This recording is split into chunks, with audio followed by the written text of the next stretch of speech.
There was once a great kingdom with a great king, a man who loved and was concerned for the people of his land, his kingdom, had a great castle where he lived.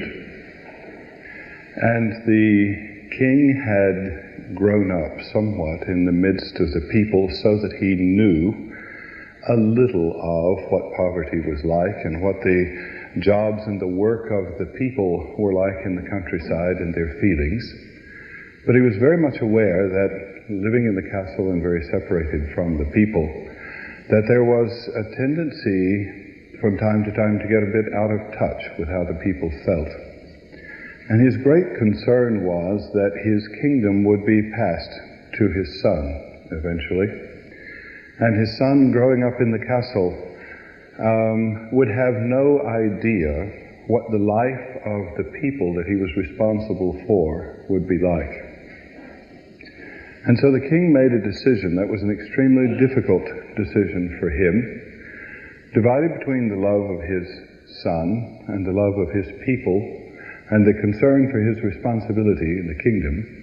He took his son while still a baby and placed him with a family in the countryside, a family of peasants, and cautioned them that the child should never know that he was the child of a king or in any way special person. He must learn to deal with the problems and the concerns and feel precisely as one of the people in order to know what his responsibility would be and what the effect of his rule and his concern for the people would be. And so this boy grew up working in the fields and working in the home and eating and learning and being educated as one of the people, one of the peasants within the community. From time to time he would be taken to market by his family, and the marketplace was virtually in the shadow of the castle, and he would look at the great castle, the place where the king lived, and wonder what it was like on the other side of the walls, and from time to time would long for a glimpse of the king and of royalty and how they lived. Throughout the countryside there was great respect for this king, and he was legendary in his kindness to the people and his willingness to relate to them. And he especially grew up with one memory of a time when there was a royal procession through the town, the marketplace, and he got a glimpse of the king. And he felt as if the king looked directly at him, into his eyes. And in that moment he felt something very strange for this man, as if out of all of the crowds of youngsters, he looked especially at me, with a look that felt like real fondness. Of course, probably just my imagination, but I felt some kind of warm connection with the king. And he went back to his work in the fields, remembering that warmth and the feeling of love and the feeling of recognition for this great man. And his admiration for him really knew no bounds, and he thought of him often. And one day there was a bit of a commotion in the town because a group of people were sent from the palace. A messenger came to his home, and the messenger from the king sat down with him and began to try to explain. Your home isn't really here. You've grown up in poverty with the peasants in the countryside, but you're really a child of the king. You're a prince. And your home is in the palace, and the time has come for you to begin to take your responsibility. And I've been sent to take you home. And the young man looked and said, but there must be some mistake. I mean, I was born and bred here. These are my parents. And he looked into the eyes of his parents, and he saw, from the very serious look in their eyes, that what the man was telling him was so. These really aren't my parents.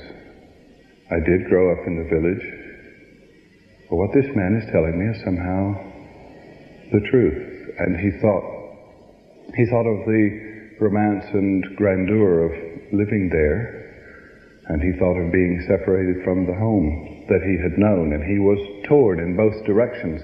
How will I function, how I don't know what to do. I don't know how to act. I am so ill-prepared for that kind of life. And with a great deal of fear, and at the same time a great deal of excitement and anticipation, he began to gather his things together and went in the procession through crowds of cheering people. The prince has been found and is being returned to the palace, and he saw all of the people responding, recognizing something in him. They were seeing him in a different way. They didn't look at him as they once had, as just one of the village boys. And as he went to the castle, then he was received by the people there, felt very awkward and very out of place. And they came to ask him, what would you have to eat? And he thought, I don't quite know what to ask. A piece of bread, a potato, maybe some greens and water.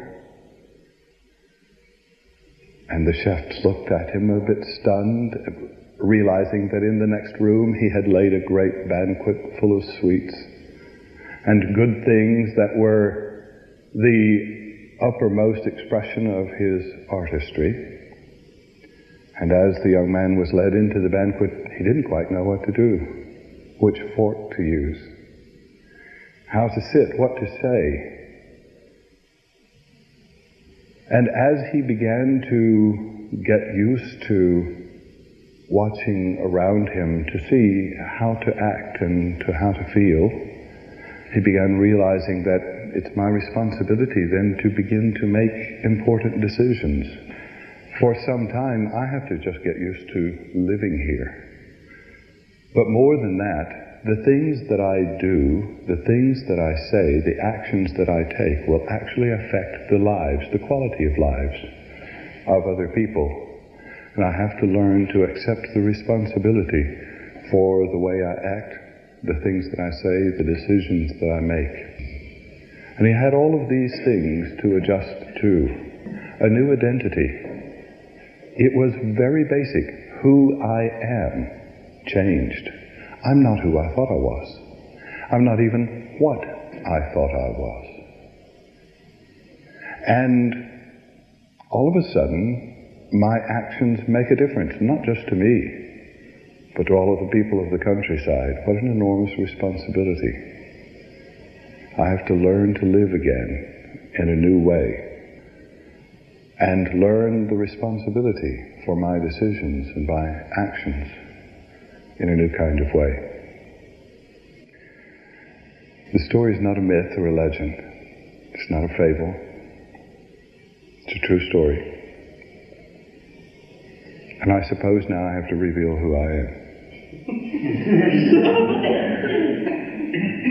I was sent from the palace by the king. I've come to get you.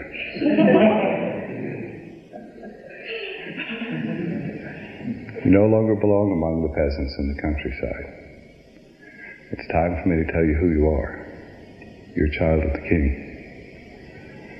Your father is the king, and he sent me to call you home, to tell you, you're not just one of the peasants. You were sent here to learn to work and walk and live in this world, and to do it well, to understand the problems, the limitations, the difficulties, the fears. But you're really an emissary. And what you do and what you say and what you think and the way you act affect the lives of people. Because you're part of the governing of all of this. A co-creator, a co-ruler. And as you begin to learn how to adapt to the atmosphere of the palace, going up there and living in that other world, your biggest challenge is, first of all, to learn there is a great banquet laid before you. You're used to eating potatoes. And you have to learn how to take what is available before you And you're going to have to learn how to like this new kind of food. And you're going to have to learn new ways of acting and learn to enjoy the palace, but you also have to remember the challenges of the countryside, and that is just as important as learning to live in the palace.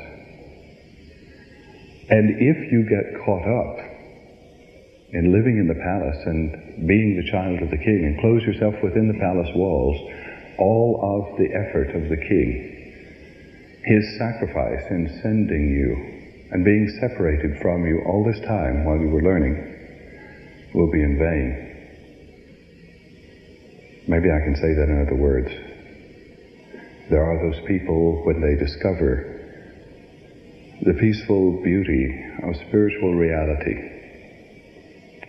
the beings of other planes and the opportunity to live with Christ consciousness, tend then to go around with words like peace and harmony, pleasant look on their faces, and are good for absolutely nothing as far as the peasants are concerned, because they can't talk the peasant talk. Suddenly all of their conversation is spiritual and sweet, and the peasants look and say, what in the world are you talking about? Harmony, peace, life, love, it's all wonderful, but what does it do with paying the bills and my mates down at the pub? If you can't talk with the people in the countryside, you're not a very good prince.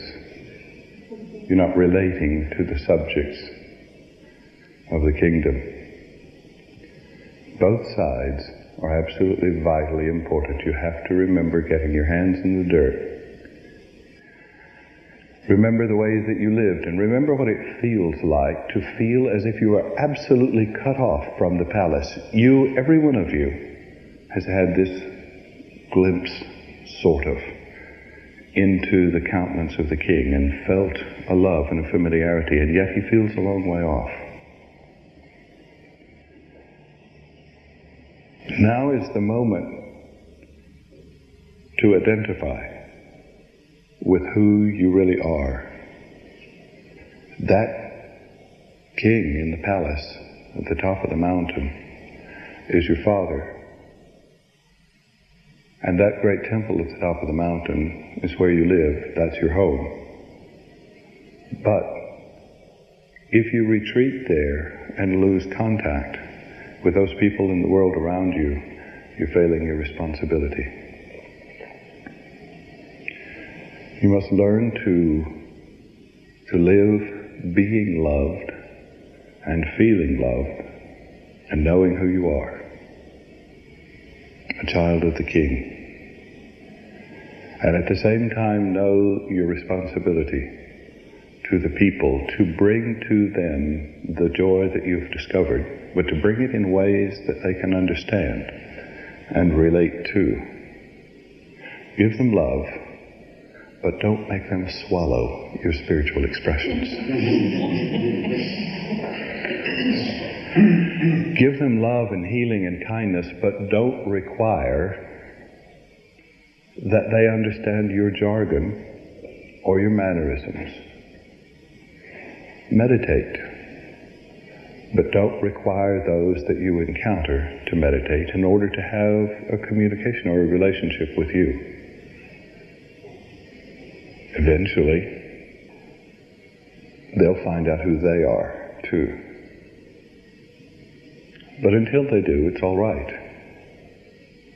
They are supposed to live the life of the peasant. They're supposed to adapt to that and do it well, and then find out, I'm not captured here. I have another life. And I can go and live with my Father, change my identity, know who I am. However symbolic it seems, I'd like you to take it just as literally as you can possibly understand it, because I mean it that literally. You really aren't who you are. You're not just one of the humans. To quote a great teacher from 2,000 years back, I'm going to say exactly what he said to the masses of people. He said, "What? Don't you know who you are? Ye are gods, sons and children of the Most High. It's your nature, it's your identity, it's who you are. And when you begin to awaken in you the reality, I am a being who is a co-creator with my Father, my Source, I can create a more beautiful life. I can have an effect on the lives and the consciousness of people around me by caring, by loving, by having a concern for them, and by putting their welfare first, in the same example that my Father did. He wanted to be with me. But he knew that if I grew up out of contact with the masses, that I wouldn't care for them, wouldn't relate to them, wouldn't understand them. So he sent me here to live as if I were out of contact and not knowing my Father, so that I would know those things that I must master and must help others master. Now we've reached the age of responsibility. It's time to take that responsibility. And it's sort of two sides. One side is the beauty of the banquet. And I must not be afraid to eat. I mean, there are great things being put before you. Take them and enjoy them. It's all right. Have as much as you want. It's all right.